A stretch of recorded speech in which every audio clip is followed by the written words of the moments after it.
एक और पॉइंट इसमें मुझे मिला कि आपने कहा ये चाइना नहीं करवा रहा बिहाइंड द सीन्स, बल्कि उसकी जो ईरान की डोरें हैं वो चाइना नहीं हिला रहा, रशिया नहीं हिला रहा, बल्कि ईरान अपने ओन पर इस तरह के फैसले कर रहा है और वो जानता है कि अमेरिका को तकलीफ कैसे दी जा सकती है, किस तरह से अमेरिका को परेशानी में मुब्तला किया जा सकता है। सेठी साहब, प्रेसिडेंट ट्रंप ये कह रहे हैं अपने ट्वीट के अंदर कि this should have always been a team effort and now it will be. ये टीम एफर्ट से उनकी क्या मुराद है? कल आपने कहा कि इस मामले में कूदना पड़ेगा, रशिया और चाइना को, दुनिया को इन्वॉल्व होना पड़ेगा। क्या वो अब ये रास्ता ढूंढ रहे हैं कि किसी के कंधे पे रख के बंदूक चलाएंगे और निकलेंगे? देखिए, पहले तो यही मैंने आपसे अभी शुरू में अर्ज किया ना कि ये कह रहे थे कि हम खुद कर लेंगे सारा कुछ, आपकी जरूरत नहीं है। वो यूके को अब उन्होंने कहा कहता है, था। हाँ हाँ, अब नहीं, उन्हें सभी की तरफ इशारा था, जिसके बेसिस के ऊपर स्पेन ने फिर काफी सख्त जवाब दिया है। जी। अच्छा, अब सिचुएशन ये है कि अब कहता है कि पहले दिन से ये टीम एफर्ट होनी चाहिए थी। हाँ। अरे भाई, क्या बात करते हैं आप टीम एफर्ट की? क्या आपने UAE, Saudi Arabia, Qatar, Bahrain, क्या आपने इनको कंसल्ट किया था जब आपने निगोशिएशंस तोड़ के और ईरान के ऊपर हमला किया था? नो। ये सारे यही रो रहे हैं कि हमें तो बताया तक नहीं कि हम्म। आप क्या करने जा रहे हैं। हमारी जिंदगियां, हमारी इकोनॉमीज, हमारी सियासत, सारा कुछ डिपेंडेंट है, और हम्म। आपने एक ऐसा कदम उठाया है जिसके साथ हमारा नुकसान होना शुरू हो गया। आपका तो अभी तक कोई नुकसान नहीं हुआ, हमारा नुकसान हो रहा है, और हम्म। हमें कंसल्ट भी नहीं किया। और हम हम्म। आपके पार्टनर्स हैं, हम बेसिस आपको दिए हुए हैं यहाँ, ना आप वहां हमें मिलिटरीली प्रोटेक्ट कर सके, ना हमें आपने कंसल्ट किया। इसी हम्म। तरीके के साथ यूरोप के साथ भी यही हुआ है, हम्म। उनको भी नहीं कंसल्ट किया ऑन ऑल दिस इशू। हम्म। और ये जो रूस के साथ जो बायलैटरल इसने बातें शुरू की हुई है, वो भी यूरोप को नहीं कंसल्ट नहीं करते। तो अब किस स्टेज पे ये आके कह रहे हैं कि जी हमें पहले दिन से इकट्ठा होना चाहिए था, इकट्ठे फैसले करने चाहिए थे?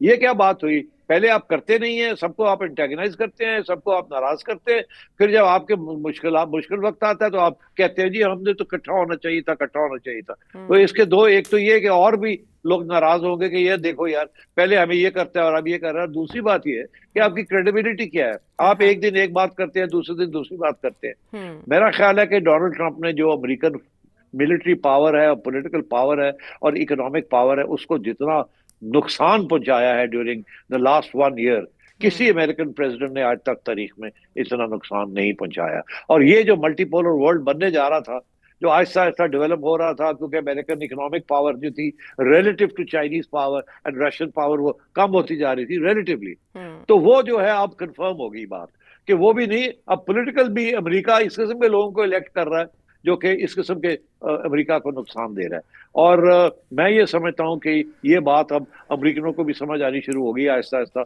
और यूरोप को तो समझ आ गई है, और अब साउथ ईस्ट एशिया को भी समझ आ रही है, जापान को भी समझ आ रही है, साउथ कोरिया को भी आ रही है।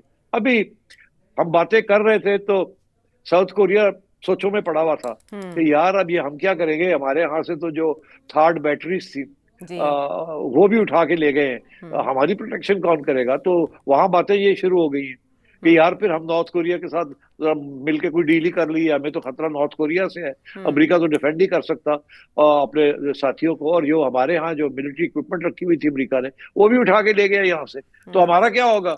हाँ। और साथ साथ नॉर्थ कोरिया ने जो वाह, लॉन्च कर दिया। कमाल है यार, उन्होंने अपनी 10 मिसाइल्स उन्होंने नए लॉन्च कर लॉन्च दी। करके हाँ।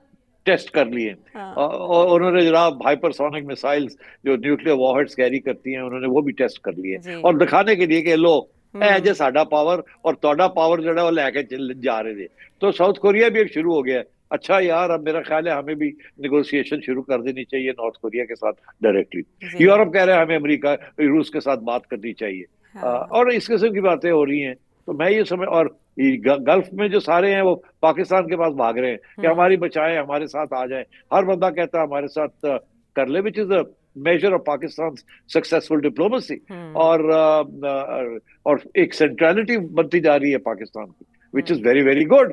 तो मैं ये समझता हूँ डोनाल्ड ट्रंप ने सारा वर्ल्ड ऑर्डर को हिला दिया है, but I think for the better, because लोगों को अब एहसास हो रहा है कि अमेरिका के ऊपर रिलायंस नहीं की जा सकती। American order is going, new order is coming, और हम्म। उसकी तैयारी कर ले, वो डिस्कशन शुरू हो जाए। और ऐसे में प्रेसिडेंट ट्रंप ये इशारा दे रहे हैं कि ईरान डील चाहता है। क्या इस वक्त ईरान डील चाहेगा, या डील करना ईरान को इस वक्त सूट करेगा? नहीं नहीं, ईरान कोई डील नहीं चाहता। ईरान ने तो अपनी टर्म्स एंड कंडीशंस बड़ी वाजे कर दी है ना। ईरान ने तो कह दिया है जो कहना था, वो हम्म। हमने 2-3 दफा बताया भी है जी लोगों जी। को। वो तो हर कहता जाने है का कि जी अब दावा, ये आई। गारंटीज। हाँ, हम्म। और वो कहता है पैसे भी दें, सैंक्शंस भी उठाएं, न्यूक्लियर प्रोग्राम भी हम अपना अभी नहीं खोलेंगे आपके लिए, और जंग बंदी खत्म करें, और आगे से कभी गारंटीज हमें इंटरनेशनल गारंटीज मिलनी चाहिए कि आप किसी स्टेज पे भी आप और या आपका जो पपेट है इसराइल ये हमारे ऊपर हमला नहीं करेंगे, ये नहीं करेंगे, वो नहीं करेंगे। और तो मैं समझता हूँ कि ईरान ने तो अपनी पोजीशन वाजे कर दी है, और उनका फॉरेन मिनिस्टर जो है वो जब ट्रम्प या हेक्सेट फूफा करते हैं और बोस्ट करते हैं, तो वो बड़े कामली, बड़े प्यार के साथ वो आगे से ना कर देता है, with the confidence that it deserves. Wonderful.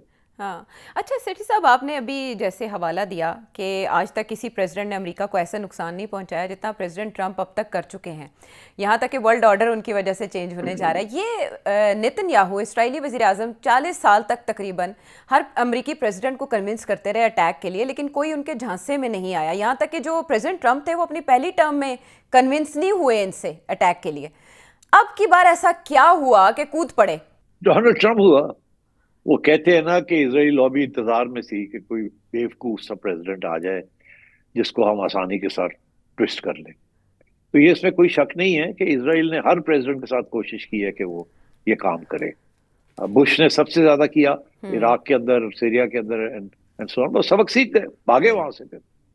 और डोनाल्ड ट्रंप ने भी ये बातें की थी कि हमें किसी जंग में नहीं जाना चाहिए, ये नहीं होना चाहिए। मगर इजराइलीज ने आके, नेतन्याहू ने आके डोनाल्ड ट्रंप के ऊपर उसको क्या, जब उसको समझाया है, और वहां जो एपेक है उसके इतने पैसे हैं, इतनी असर रसूख है कि वो मतलब है कि उन्होंने फिर सारे कांग्रेस वगैरह को भी अपने लाइन देखा कि Donald Trump is the best option कि जिसको हम समझा सकते हैं या बेवकूफ बना सकते हैं।